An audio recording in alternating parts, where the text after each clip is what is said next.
everybody, and welcome to another episode of the Hate For Podcast. This is your host, Dead Pixels, and I'm here with Jay. Friendship ain't an emotion, fuck nuts. And Andrew. It's pretty close to an emotion. And we're here to talk about E3. That's right, folks. Gaming's biggest yearly event, the Electronics Entertainment Expo, is set to land on June 10th through the 13th. That's next week. And so far, there's been a deluge of tremendous information on what games we're going to see this year, and there's still a lot of questions in the air regarding what exactly Microsoft's plans are with the Xbox One and what the hell the PS4 is going to look like. So, I don't know, guys. Right now, what are you most excited to see at E3? Smash Bros. Yeah. I'm most interested to see. It's weird because I'm of the two consoles coming out. I'm more invested in the PS4 as something I might potentially get, but I'm actually more interested to see what Nintendo does and what Microsoft does, just because Nintendo I feel like has the most to prove. Nintendo and Microsoft have the most to prove because Nintendo has a console out and no one's buying it. There's like nothing out for it, and then there's Microsoft, who since their whole conference when they revealed the Xbox One. And it feels like even before that, in a lot of ways, it's just been doing housekeeping and cleanup on all the negative feedback they've gotten. So it's going to be really interesting to see how they try to turn things around at E3.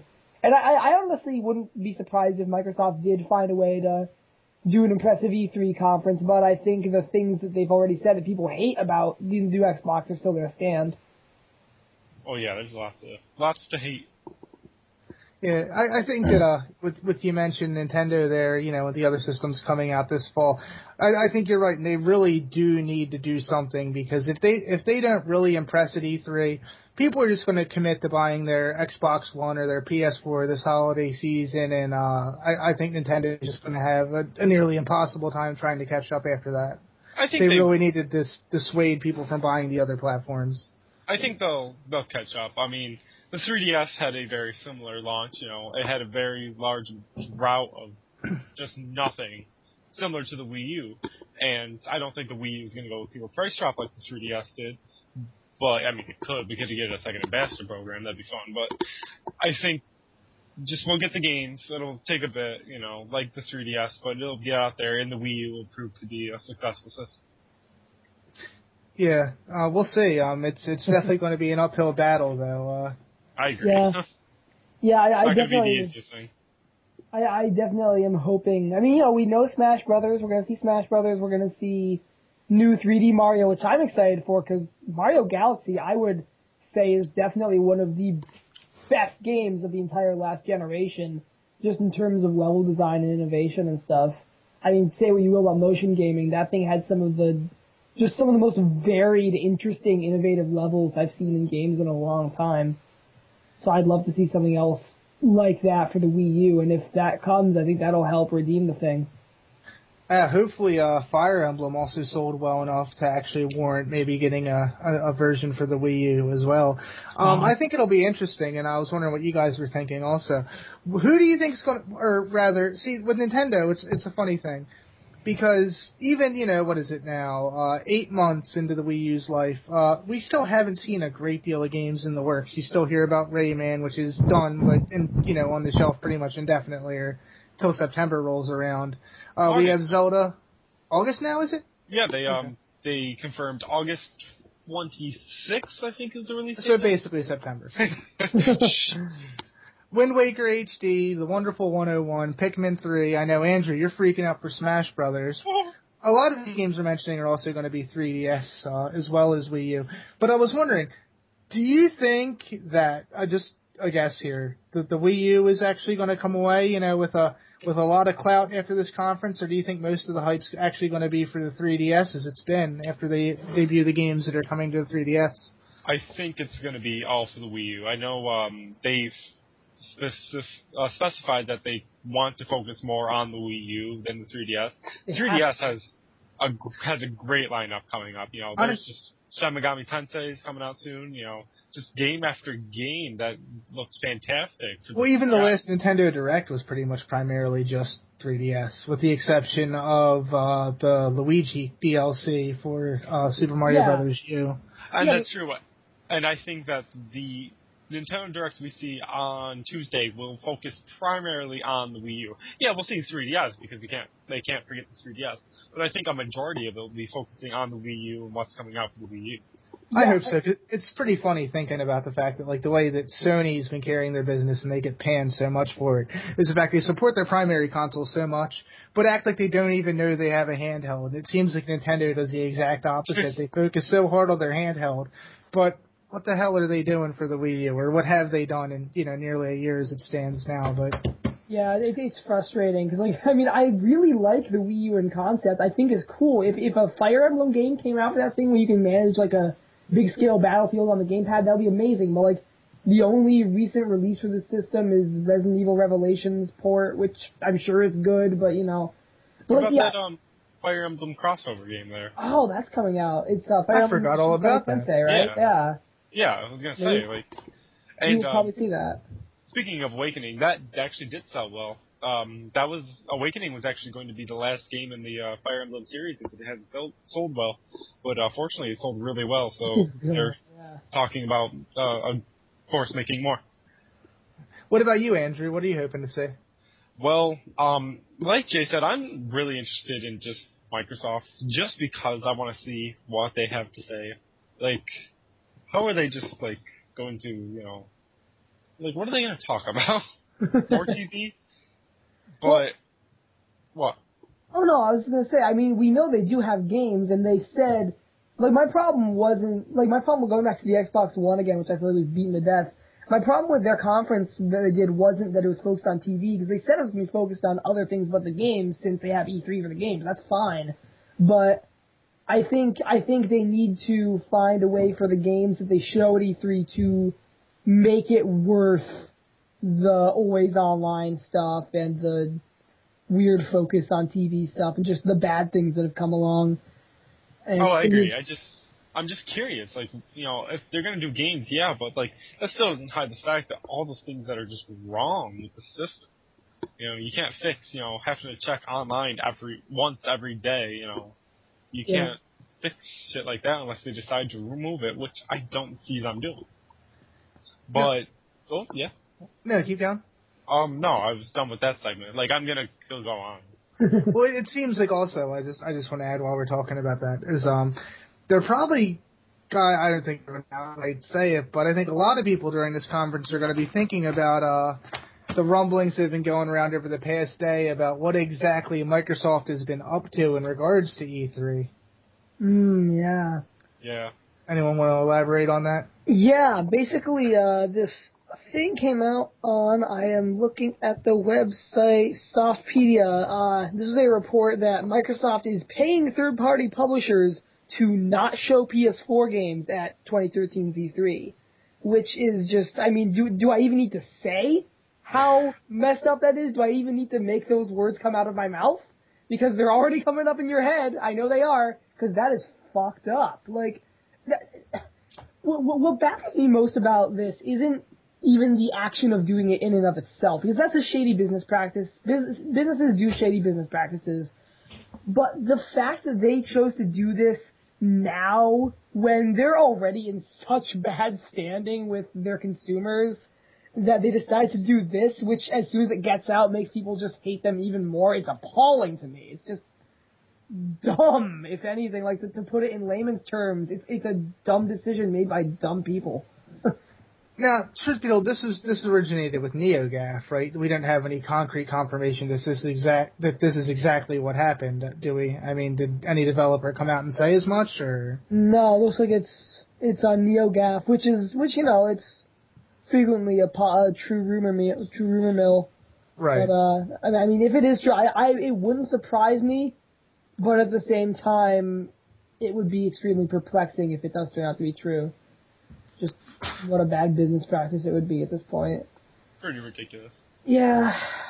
Although at the same time, maybe they're just thinking it's not like things can be worse for them in terms of what the public think of them, because everyone does, and no one's really happy with the Xbox One right now already. So they just figure, fuck it. I mean, honestly, guys, gamers are known to be pretty fickle, and even when insulted, truth be told, they're going to go where the games are. And if the Xbox One has a library that's really that good, a lot of people are going to swallow their pride, even though they had been spit in their face, and they're still going to buy it just for the games. So, which honestly upsets me a lot. Well, no, that's fair though, because I mean, look at Trevor last episode. He was saying like, yes, there were cool games shown for the PS4, but the new Forza is coming out for Xbox One at launch, so he's going to buy an Xbox One. That's understandable, and the thing is coming out with like 8 new IPs. That's pretty cool, and if those are cool, I think people buying that. I believe. No, it's 8. It's 16 new games working on by Microsoft. Oh, and 8 were original 8 new IPs. Yeah, that's right.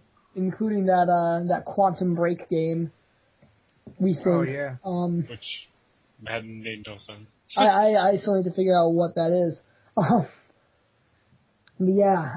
I mean, but aside from Microsoft, Andrew, was there anything else you wanted to add that you were looking forward to?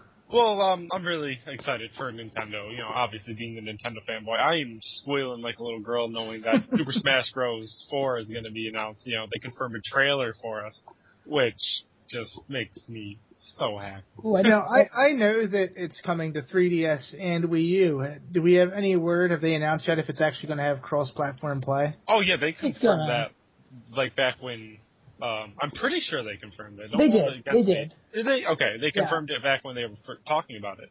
That's pretty awesome. Yeah. And from what I understand, I might be mistaken, but I believe it's even the different games are going to have some different characters between them. Like some characters will be exclusive to the portable version, and some exclusive to the console version. That might be incorrect, but that might be incorrect, but I think I read the same thing.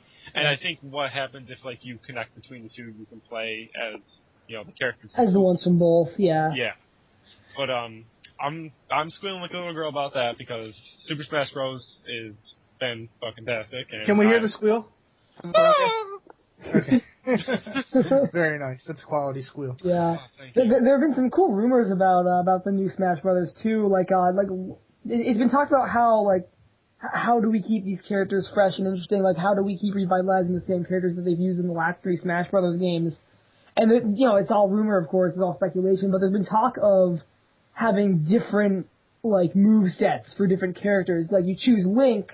And then you can go between Ocarina of Time Link and Skyward Sword Link and Twilight Princess Link, and each one has slightly different abilities. And there's rumors of them doing that for every different character in the game's roster, which would be really cool. I really hope they do with what they did with Brawl with the dojo. I remember they updating the dojo every week, which was awesome because we got to see all the stuff coming out for Brawl up until its release date. I hope they do something very similar because I know I'm going to want to be kept updated on what's going on with the new Super Smash Bros. That was pretty sweet, yeah.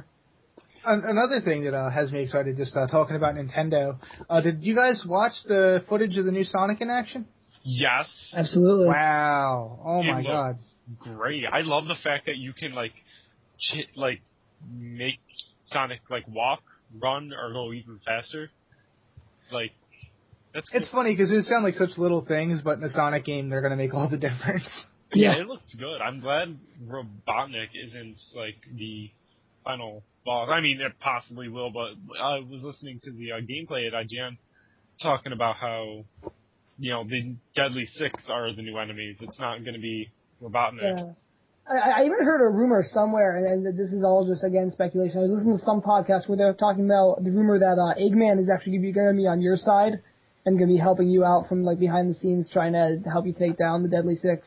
Oh, he's going to betray you at the last minute. Come on. Oh, yeah, no shit. Oh, yeah. I'm really glad that the game doesn't have, a bajillion Sonic characters like the Sonic universe has now. They confirmed Tails, Knuckles, Amy, and that's basically it. Probably. How big the cat? Oh, I love it. I genuinely, not ironically, love Big the Cat. He's amazing. Hey guys, he's amazing. But he's the fucking Ludo of Sonic. Yes. I remember playing as Big the Cat the first time I played Sonic Heroes. And hell yeah! What the fuck? I know what you're talking about. Oh my god.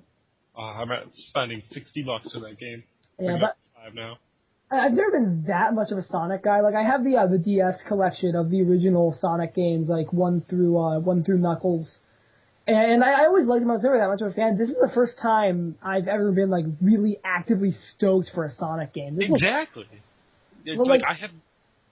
Go on. Oh, no, I was going to say, like, everyone was telling me Generations was really good, but it seemed like that one was more steeped in nostalgia, which I didn't really care about. And people tell me Colors was good. I might pick that up at some point. But this is the first one I've seen and said, yes, I want this. This looks amazing.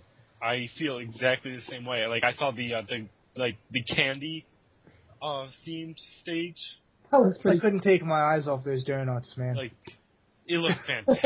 I love it. I love the look of it. It's just, this is the first Sonic game I'm really, like, pumped for. I'm most likely going to get this when it comes out. Yeah. The stages, they look very imaginative. I think the key is really going to be trying to find a balance where the 3D and 2D modes seem to play equally well. Because that seems like what really has been the problem in the past few games is when they try to make a mixture of the two, one of the styles ends up falling a little flat. And if they can find a really good balance and have it just feel solid all the way through, then I think we might have something special.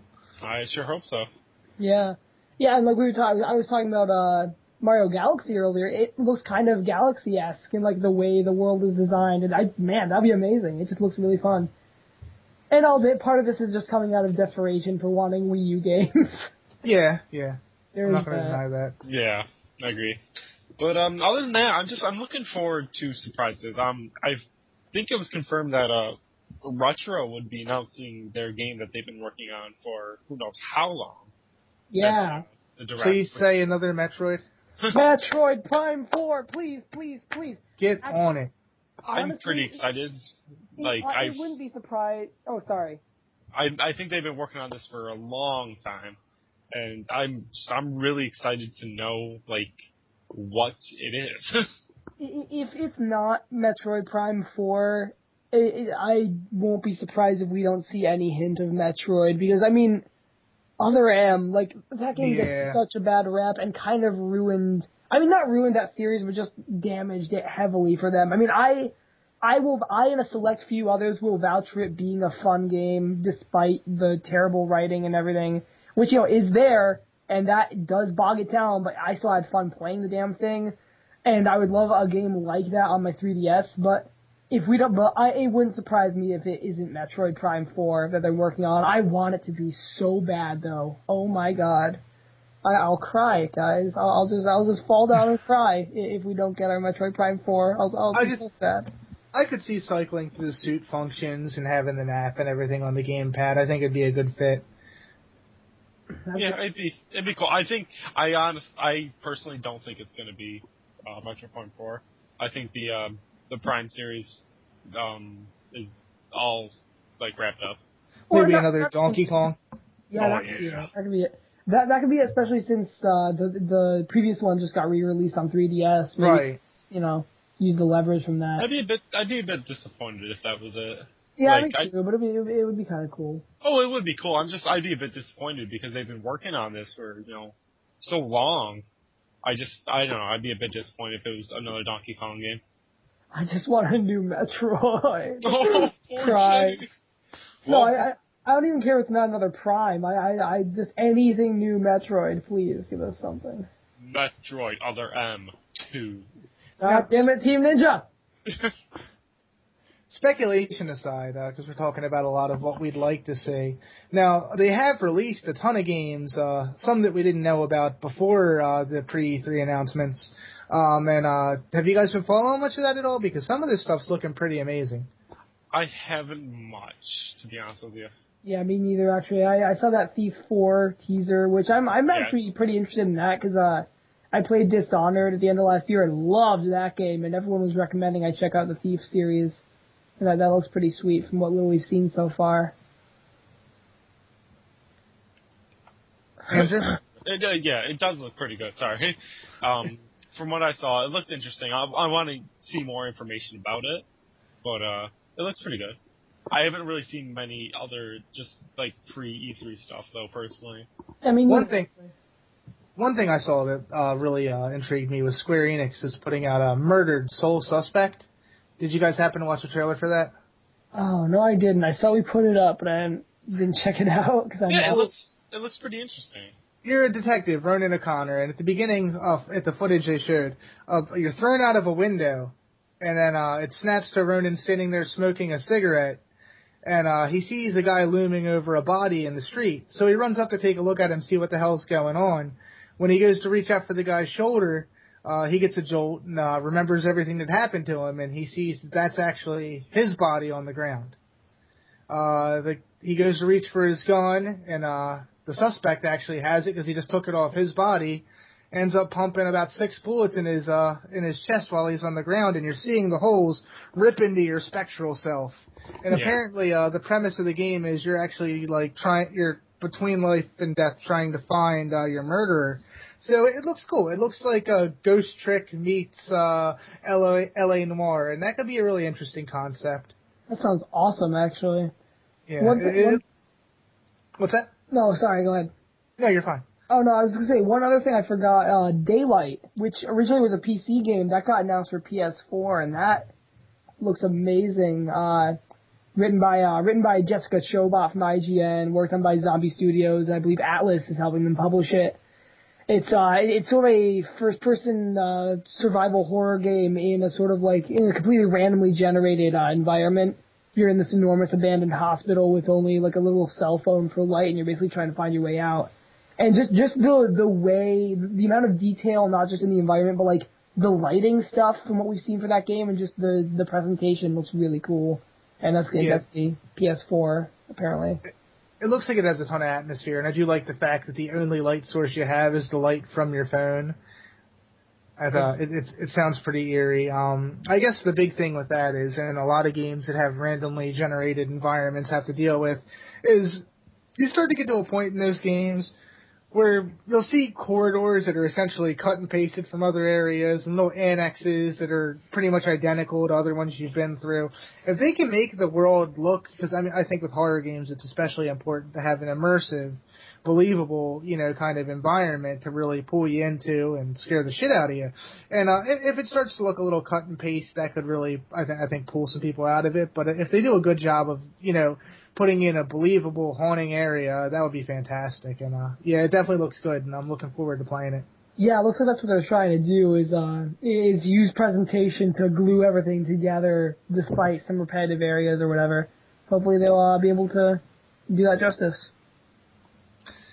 Yeah, and another thing that surprised me was the Castlevania 2 Lords of Shadow pre-E3 trailer. This. Playing as Dracula? What the fuck? Yeah. That's going to be pretty amazing. I've never been that much of a Castlevania guy, but I may in fact check that out depending on how that shows. I feel like we're forgetting Sony stuff in all this. What are we hoping to see from Sony the most for the PS4? I think that's why we're forgetting it. Is really Yeah. I don't want to say I'm disinterested, but a lot of the games they had shown, at least at their showing in February, they didn't really stand out to me a great deal. I thought that Killzone Shadowfall did look really impressive. Yeah. I don't know that I'm very much in a FPS mood right now. I think I've played my fair share for the next 2 generations, but I don't know. I'm looking forward to see how that goes. I honestly thought Knack was pretty cool. Yeah, Infamous. Infamous is gonna be neat. Yeah, Knack looks alright. Yeah, Infamous, have you guys seen much on that, since the, initial showing? Cause, damn, it looks atmospheric, and it's got some killer lighting, volumetric lighting, fog effects, reflections, it looks like it's on some pretty nice tech. It looks leaps and bounds above the previous games, and I think it's gonna be one of those that really, convinces you that you did the right thing, picking up your new system. Yeah, there was an article for it in, Game Informer had a big article showing it off. I got to play some of the first one at a friend's house a couple of times, and it's awesome. And yeah, what you said, the lighting stuff they're using and just the environmental aspects of the game, adding that amount of just environment to the existing cities of Infamous is going to be really amazing to see. I'm definitely looking forward to checking that out. It looks, at least from what I saw on the GI, it looks a lot more oppressive, almost like City 17 from Half-Life 2. That's exactly what I was thinking, yeah. I was trying to remember what I was thinking of. Yeah, and there's that, and I keep forgetting about this, the Square Enix project for the PS4 that they at the PS4 event, they showed that year-old proof of concept trailer for something, the cinematic trailer, and then they said, we are going to be very excited to show you the new game we're working on at E3. And then we have you know what? I totally forgot about that. Yeah, and I assume that trailer they showed from a year ago is going to be related to that, hopefully, and then maybe it'll be cool. Who knows? Yeah, definitely. Deep down, also, it'd be interesting to see if that's actually a Dragon's Dogma sequel. That's been the rumor. Yeah, I never played Dragon's Dogma. That's a good game. You can throw random people off cliffs. It's funny. Oh, yeah. You can throw dogs at them. The dogs hit them. They fall off the cliffs. That's pretty much the extent of my Dragon's Dogma. I don't know if I need to see a doctor, but I got endless enjoyment out of that. Who needs more? I'm a simple man, guys. Yeah. Simple man with simple pleasures. That's right. Simple dog murdering pleasures.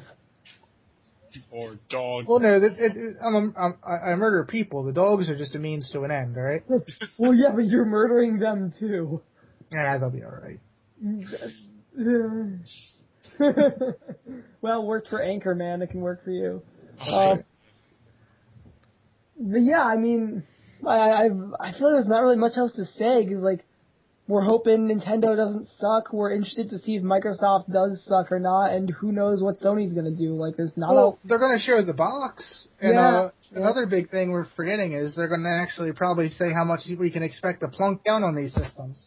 That's true. We haven't heard that yet. Or do we know like how much storage space the PS4 model's gonna have? I thought they said 500 gigs. I could be wrong. Oh, cool. Not sure. Or no, that was the 360 was 500 gigs. Yeah. Or the Xbox One. Jesus Christ, I'm so not used to that. 360, 720, Xbox One. Well, yeah. Durango. Yeah, that would have been a better name. That would have been a cool name, actually. But, yeah, I mean, what are we hoping to see from, I keep forgetting, like, Ubisoft and EA are doing stuff. Like, what are we expecting to see from them? Much of anything? EA? Yeah. Shit. Yeah. Another Madden. I mean, another NHL. Yeah.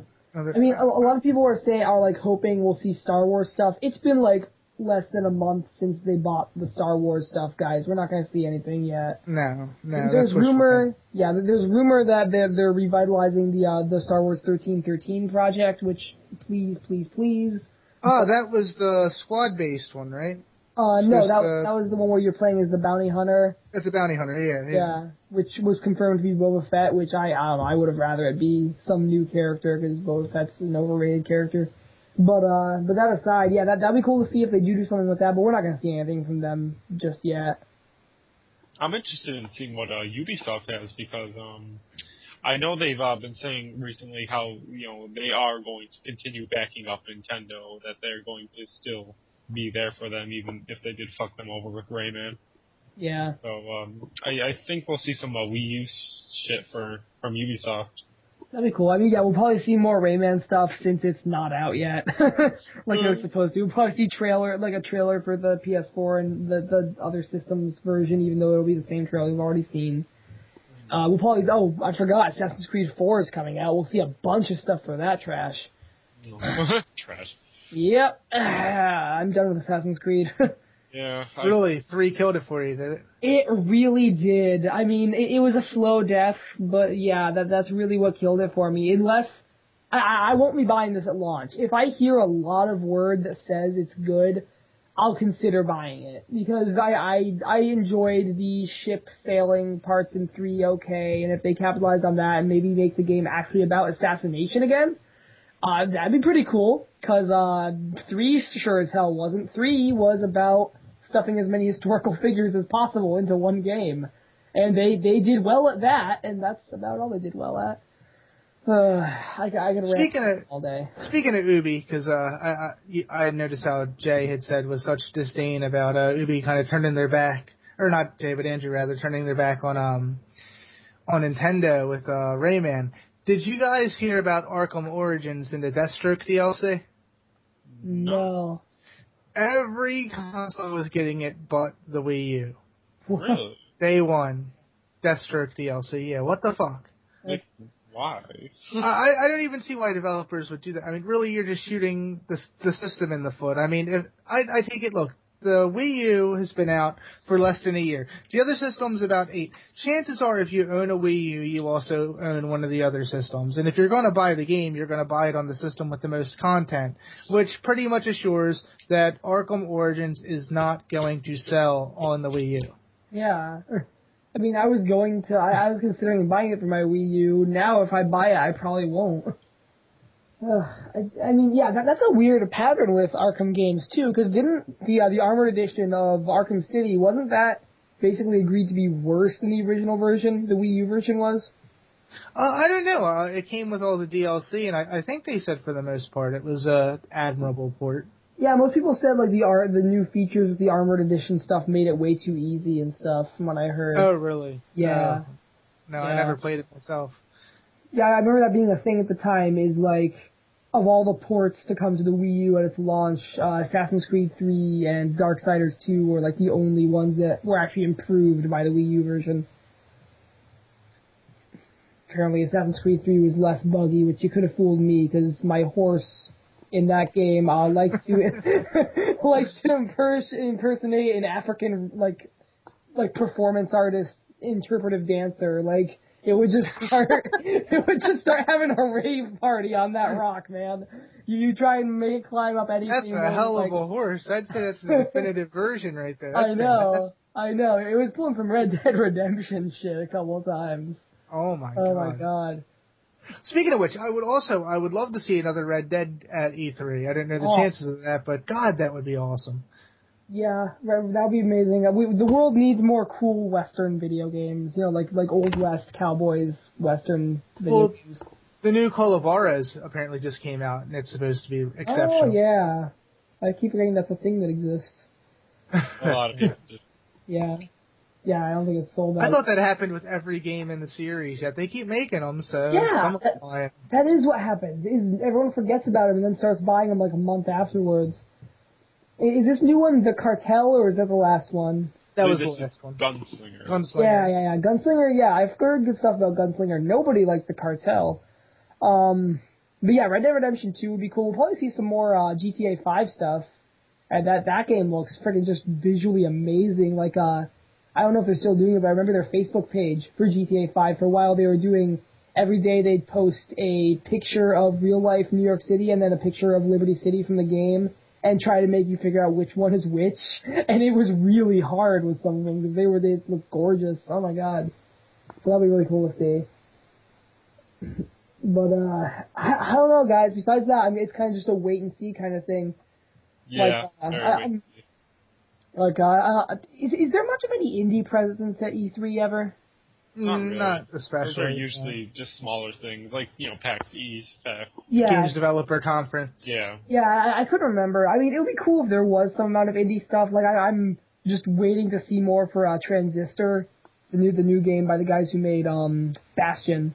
But besides that, I guess this is really just for the big guns, you know. And I don't know, guys. Like, in general, I'm just kind of getting stale on the big guns. Like, I'm interested to see what happens with them, but this, like, besides Nintendo hoping they don't fail, this isn't even really where my passion lies right now. Like, I care more about the stuff I've been seeing on Kickstarter and stuff, you know, like little projects like that, than any friggin' Xbox One. You can keep your Xbox One. I don't know. Jay likes his games with soul.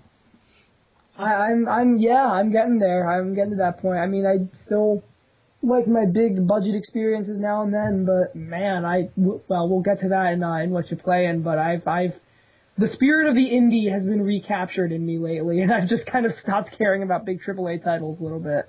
There's nothing wrong with that. I mean, truth be told, most big budget games are the games I finish in a weekend and never go back to, so I'm right behind you, buddy. There you go. Yeah, I think it's just more of a, let's see. We'll see what they're going to bring. Yeah. Well, do you think we're pretty much done with this topic? I think so. Alright, cool. I guess we'll move on to the what you're playing.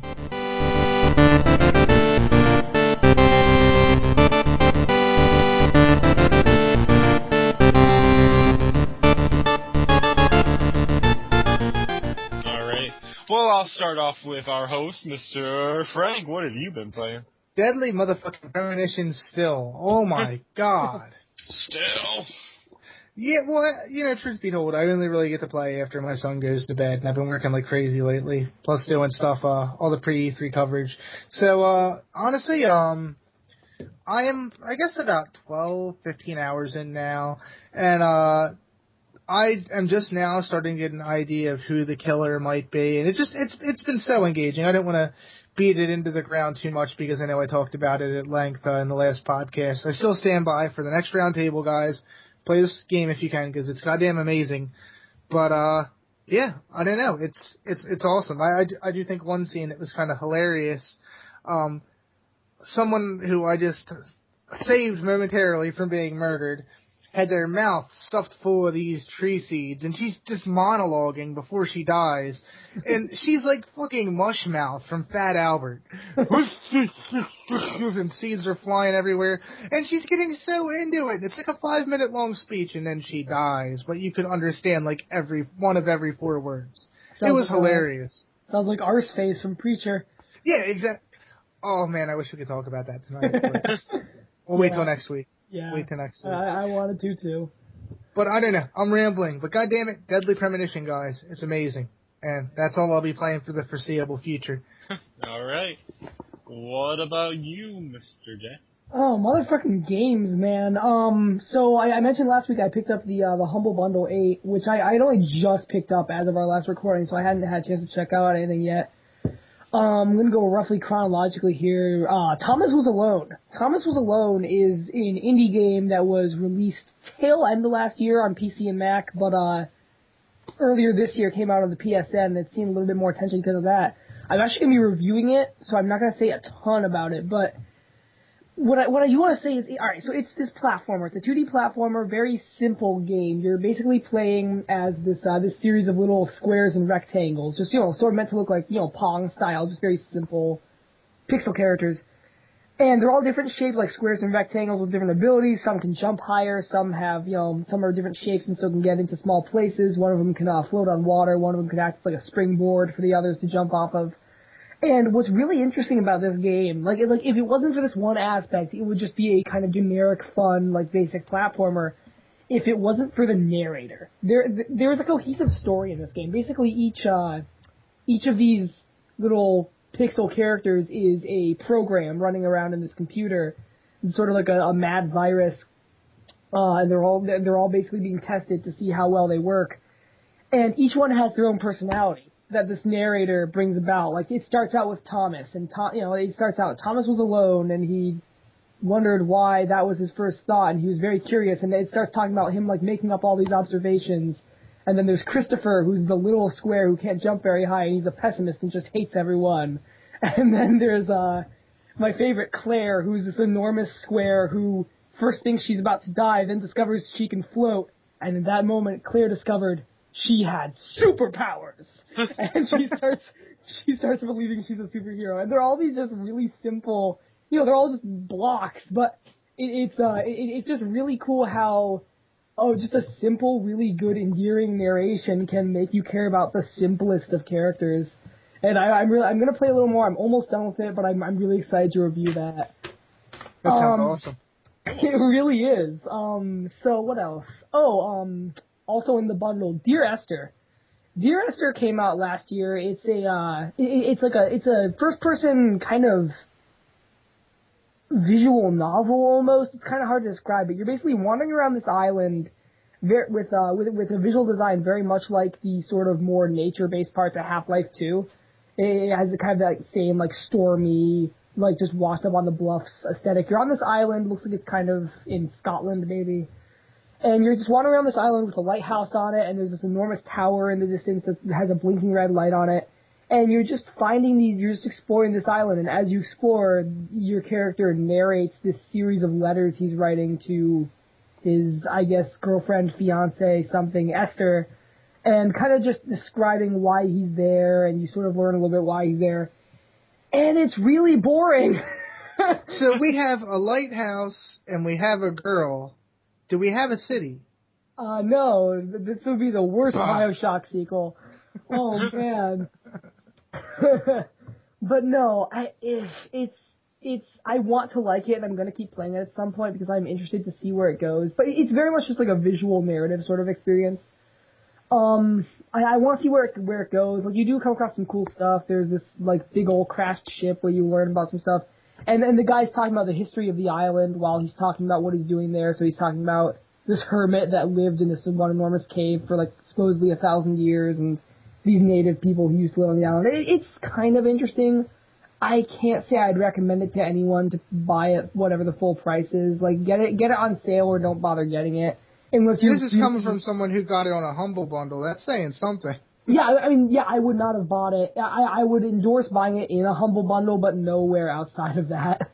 And this is also from someone who loves good story experiences. Like, story... I was going to say, it just seems like it's not really giving you the emotional response they were going for. Yeah, like there are some games where I care about story more than the actual gameplay. Like, part of the reason I love the BioShock games so much is the story more than the gameplay. But this one, it just feels kind of bland so far.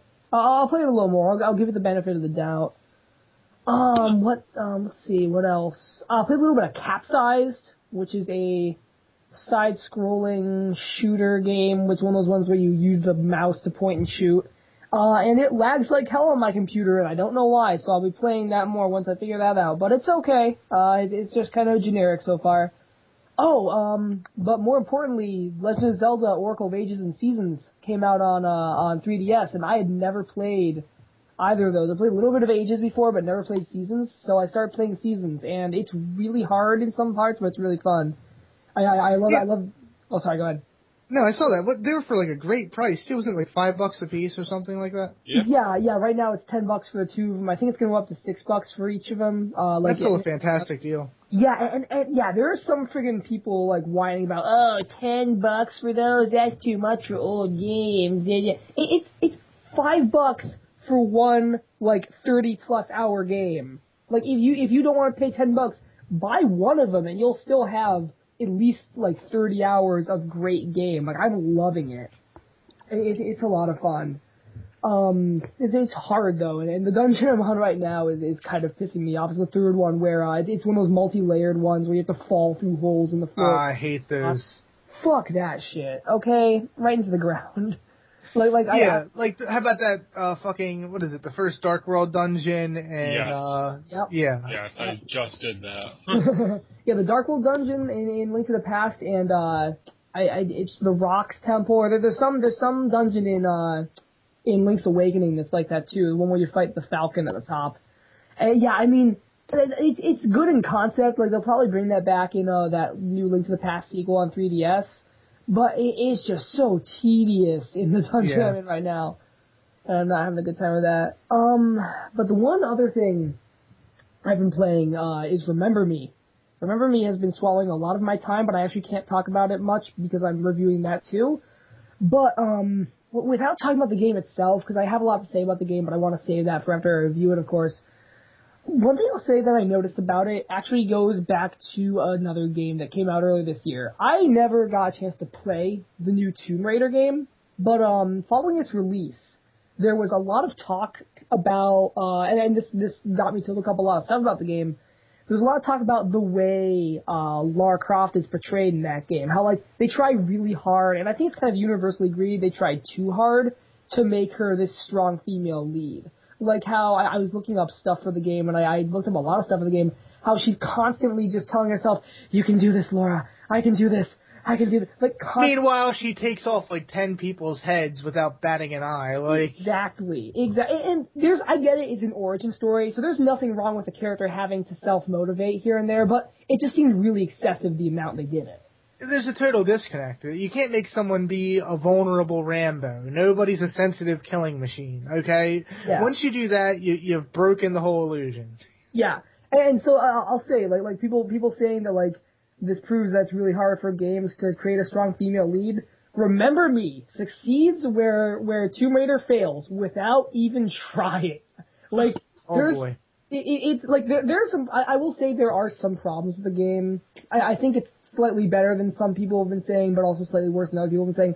But one of the places where it succeeds a lot is with the main character, Nilin. Like, 'cause she's kind of experiencing, like, a re-origin story. Her backstory is she was this powerful memory hunter, but then she had her memory wiped. So she's sort of going through like a rebirth phase in the first chunk of the game. And she does it perfectly. Like, she's just this strong character fighting all these guys, and then once in a while she'll go, all right, suck it up, Nilin, and then jumps across this enormous gap. Like, it's just occasional when it fits, when anyone would pause and have to motivate themselves to jump over an enormous 10-foot gap. Like, it's always where it fits, and it works perfectly. And that was interesting to note how little effort they even had to put into doing it to make it work better than other games. And you know, there's no like awful 10-minute like near rape scene like there was in Tomb Raider. There's nothing like that. Like, it's just a strong female lead, and that's just really refreshing to have right now. I think the stumbling block is oftentimes when people just overthink it and try to make it a big complex thing, and when you do that, it just comes off stiff. Yeah, because I mean, I was a while ago I was listening to, I believe it was the Mega 64 podcast. They were talking about Tomb Raider and how they fail at that with Lara Croft, and one of them was saying on that podcast how, like, if it was Uncharted and if it was like an origin story for Uncharted and Nathan Drake was saying the things that Lara Croft is saying in that Tomb Raider game, all the gamers would be going like, he's kind of a fucking wimp. Like everyone would have a problem with it that for some reason they don't have with Lara Croft. And the secret is to just treat your strong female lead like you would treat a strong male lead. That's really all you have to do. They don't have to start out weak and vulnerable and sensitive. Just, if they're strong, they're fucking strong, alright? Even if they do start out weaker, make it a natural progression like you would for a strong male character. Like, it's just funny how easy it was for Remember Me to not only do that, but for no one to really notice it doing that. Right. Meanwhile, everyone noticed when Tomb Raider kind of failed. But yeah, it's a cool game so far, though. I'm having some fun with mixing combos and stuff. The story's pretty cool. Neo Paris is amazing, but not really as open as I'd like. But I'll talk about that more after I've reviewed it. But that's about all I've been playing. Awesome. Looking forward to seeing your review. Yeah, so am I. All right, Andrew, what have you been playing? Well, guys, I did it. Monster Hunter. I haven't touched it. No, I did it, guys. I beat Zelda 2. Fuck yeah! I'm so proud of myself. That's something I never managed to do. I mean, I used the save states on the 3DS because. I know you saying you were tempted not to, but. Well, I mean, the other game now, but yeah. It's excusable with that game. Like we were saying, if you're gonna have one freebie, that should be your freebie. Yeah. And I used Cheap Trick on Darkling. Like, Thunderbird, it took me forever to beat him, and I finally beat him with, like, 2 bars of health. So I'm like, alright, let's Google, what's the easiest fucking way to defeat Darkling? Because I ain't going through the goddamn last temple again. I'm not gonna... Yeah. That's a hard temple to get through, so I'm like, I just want this shit done. So basically, I hit on the far left of the screen, and I just stabbed him in the dick? Yeah, basically, and then he died, and I beat the game in 11 hours and 25 minutes, and guess who will never play that game again? Okay, so crushing difficulty aside, what did you think of it? I liked it. I thought it was unique for a Zelda game. I mean, after I, got used to it, after I got through the first few temples, I found myself somewhat enjoying it. Like, I mean, by far, it's not my favorite Zelda game at all. It's my least favorite. I think when you somewhat enjoy anything, it's just you're being nice. Like, I did enjoy it for a moment of time, I was having a bit of fun grinding out some XP and, having fun, but, so I say I like it, but I don't care for it. It's not fun. Fair enough. So I finished that and immediately jumped into A Link to the Past, which is so great. Like, by the end of Zelda 2, all I wanted to do was never touch another Zelda game again. Like, I was just like, fuck this, I'm not doing this, I'm not doing this challenge. The challenge will go fuck itself. Yeah, you played through A Link to the Past before, right? Yeah. And then I started up Link to the Past, I'm like, holy sweet Jesus, this is amazing. Link to the Past. I mean, I know how I was talking, like we were talking about Zelda so much last episode. I think, despite Wind Waker being my favorite, I honestly think Link to the Past is just the most perfect Zelda game. Like, I can't think of a single complaint to have with that game. Yeah. A lot of people, you know, the word timeless gets thrown around a lot, but really, when you talk about A Link to the Past, it really is just a timeless classic. I mean, that game is just as good today as it was the day you played it. Yeah. It's a breath of fresh air compared to, you know, playing Zelda 2. You know, I'm on the Swamp Temple, which is the second dungeon of the Dark World, and like what you were saying with the temple having to fall down. Oh man. With the centipede boss, I can't remember what the hell his name is. Well, that was the last. Oh, that's before boss. that. Yeah, that that's was. Right. No, something tower. Boss in that was the guy where you have to crack his shell. He's like a turtle guy. The big old the big turtle Goma, isn't thing. it? I think so. Yeah, I know what you're talking about. But I'm enjoying it. I'm having fun. I probably will beat it within the week if Animal Crossing doesn't take up too much of my time. Oh, you know it will. Oh, it will. It will. Yeah. Animal Crossing will become my life tomorrow at 10 a.m. Eastern Standard Time. He's been tracking his time zones and everything. It's funny, I went up to GameStop to pay off my 3 copies because I'm getting one for my stepfather and my girlfriend as well. And I was told that I alone have more of the pre-orders have more than half of the pre-orders at the store. He's like, you're Andrew Stone. I was going to call you 4 times later on. I'm just like, what? Like, 3 times for the 3 games you have and 1 time for the strategy guide. I'm like, oh, and then he ended up just giving me some Animal Crossing pins because I pre-ordered it. Very cool. But other than that, that's all I've really been playing. I've just been playing Link to the Past, and tomorrow I'll be playing Animal Crossing. Hell yeah, and I will see you on Monday, and you will be like a hermit, just from like closing yourself in and playing that game for 24 hours. You'll turn full hermit. Your clothes will be all battered and raggedy. You'll have a big old white beard. It'll be amazing. Yes, I can't wait. Can't wait. Take pictures. All right, Chaz, you want to take us out, man? Oh, I would love to take us out. Oh, because we've reached the sad but happy ending. Because you've been listening to another episode of the Hey Poor Podcast. You can find us on iTunes and Stitcher. Be sure to rate us and all that good stuff. You can find us at HeyPoorPlayer.com, where Andrew actually has a pretty cool giveaway going on right now for some Steam trading card beta keys that he's got going on. So be sure to go over there and check that out at HeyPoorPlayer.com. You can check us out on Tumblr at hppofficial.tumblr.com, and Reddit at reddit.com/r/HeyPoorPlayer. You can find us on Twitter at HeyPoorPlayer. And you can find the video stuff of Trevor, who's not able to make it tonight, over at youtube.com/noiselessmound. So, until we reconvene next week to talk about all the goodness and probably badness that E3 has in store, thank you for listening to another episode of the Hey Poor Podcast, and good night.